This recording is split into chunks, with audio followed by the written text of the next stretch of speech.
Please subscribe Tito Manny Vlog.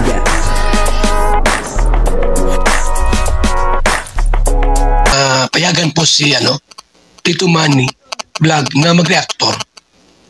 Wala man siyang records ng ng awayan. May napanood po tayong video na binuking ni Ryan. Etong si Kalingap Dan at saka si Jay Diwata. Alam naman po natin lahat na si Ryan ay cameraman ni Kalingap Dan at madalas niya po itong kasama. Kaya lang ngayon ay binuking niya itong si Kalingap Dan saka si Joy Diwata. Papanoorin po natin yung video at syempre bibigyan po natin ng konting reaction. Pero bago po yan, ako muna po bumabati sa inyong lahat ng magandang umaga, magandang tanghali at magandang gabi sa inyong lahat mga kapatid.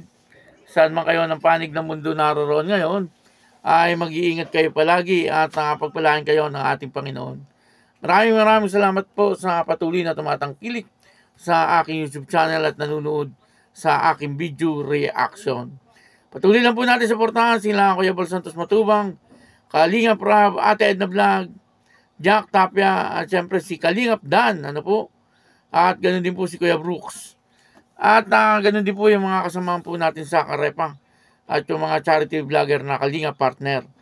Ito po yung video na kung saan ay binuking ni Ryan etong si Kalingap Dan at Joy Diwata. Ang kabuuan po ng video ito yung mapanood po natin sa YouTube channel ni Kuya Brooks. Ayun, supportahan po natin si Kuya Brooks. Ito po yung video. Magkasama kayo ni Joy Diwata. Ay, unang episode kami nun, kasama na kami nila doon. Pero sobrang tagalayin po nun. Sobrang bait din ni Joy. Sabi mo, 3 buwan ka magkasama kayo at si Joy, magkakasama sila at kukuha mo sila ng video para sa mga vlog niya, di ba? Yes po. Anong pagkakilala mo sa dalawa? Grabe. Akala ko nga po sila na eh. Grabe kilig. Bakit mo nasabi na akala mo sila na?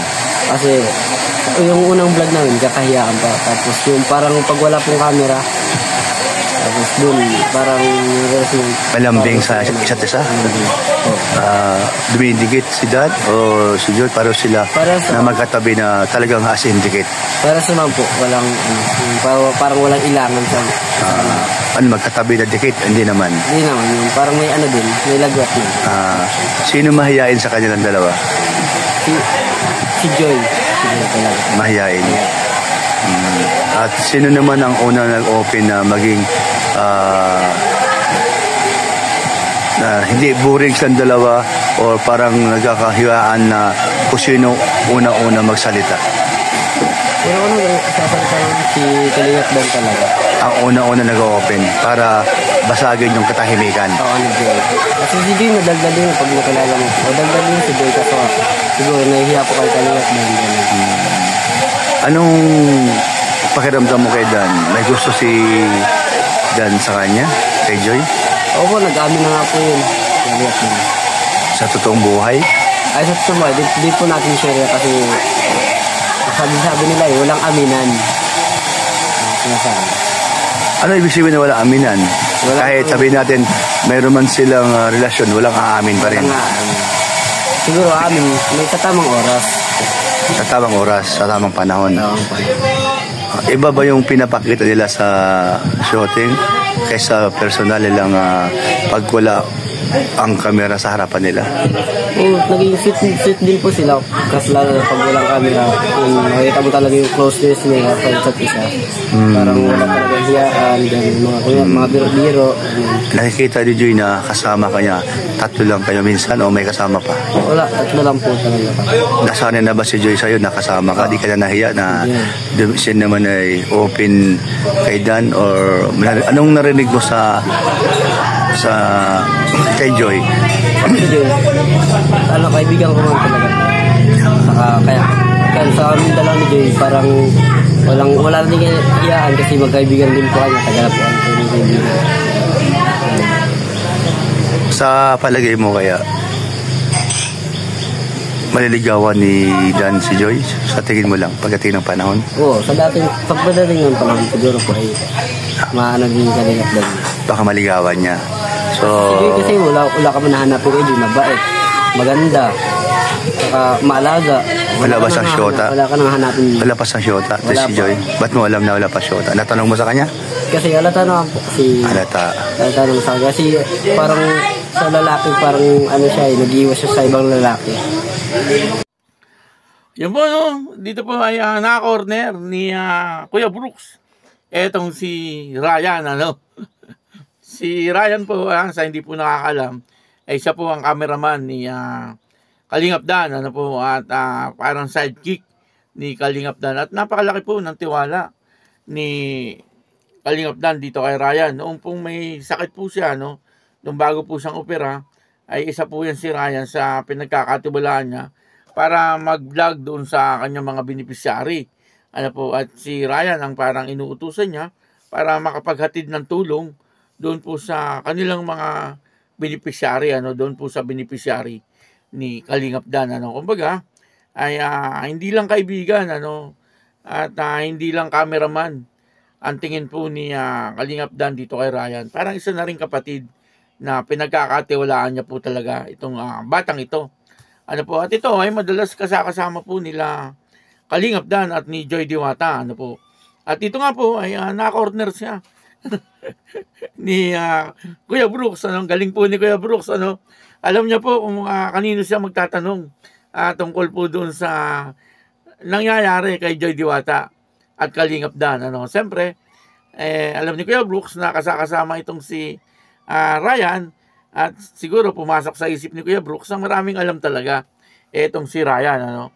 Kaya na-corner niya doon po sa bahay nila, ano.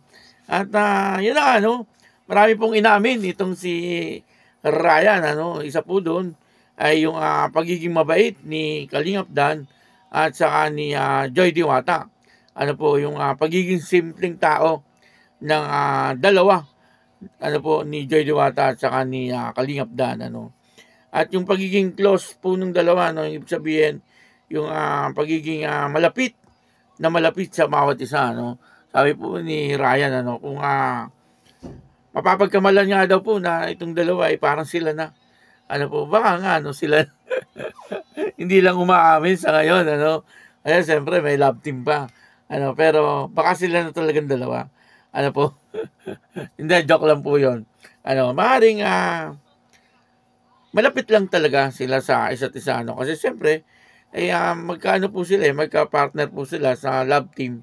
At ang isa pa po rito, ay nakikita naman po natin na talagang nagkakagustuhan na rin po talaga, ano. Kitang-kita naman po natin na nagkakagustuhan na po itong dalawang ito, ano.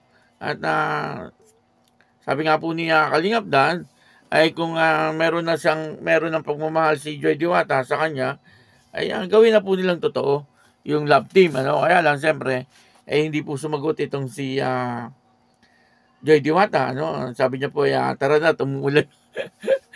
Nagpalusot, ano. Sabi niya, tara na, tumuulan na, ano. Pero siguro kung sasabihin ni Kalingap Dan kung ano talaga yung sagot ni Joy Diwata, ay baka mapa-oo na niya itong si Joy Diwata.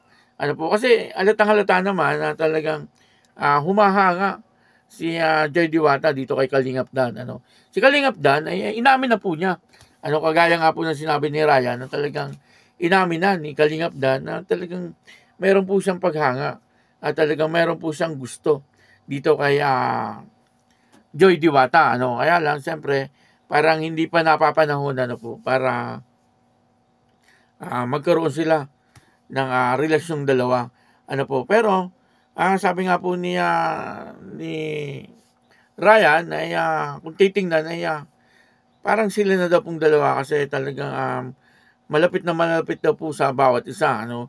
Pagka wala daw pong camera, makikita mo po itong dalawa ay talagang lagi daw pong magkatabi at naglalambingan, ano po. Kumbaga ay talagang nakakagustuhan na siguro sa bawat isa, ano po. Kaya lang siyempre ay okay naman po yung nangyayari sa kanila sa ngayon, ano po. Kaya siguro pinababayaan lang nila na ganun muna silang dalawa, ano po. At sa bandang huli, sabi nga ni Kuya Brooks, tinanong niya si Ryan kung pwedeng ligawan ni Kalingap Dan itong si Jay Diwata at maaaring ganun nga daw po yung mangyari sa bandang huli at pwedeng talagang maging sila na po. Kaya lang sa ngayon siguro hindi pa kasi isa pa baka wala pa po sa oras po siguro yun po ang iniisip nila o kaya naman ay talagang ayaw pa nila kumbaga nag-i-enjoy pa po sila sa ganung sitwasyon po na bagamat wala silang relasyon ay parang meron na rin silang relasyon po sa kanilang mga ginagawa po kasi napakalapit nga nila sa isa't isa at yung makita po natin na nilalabahan ni Kalingap Dan yung damit ni Jay Diwata inaamoy pa nga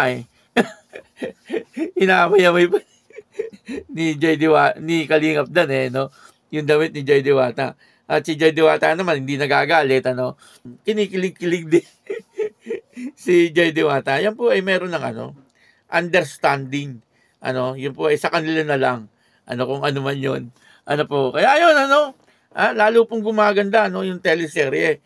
Hindi lang po yung teleserye pati po dun sa pag-aabang natin dun sa tunay na nangyayari sa kanilang totoong buhay ay gumaganda rin kaya patuloy lang po tayo sa pag-aabang at panunood po dito sa Danjoy kasi talagang habang tumatagal ay lalo pong gumaganda yung teleserye po kaya yun maraming salamat po sa inyo lahat at ako po si Tito Manny Vlog na nagsasabing God bless you all. Diyos mabalos.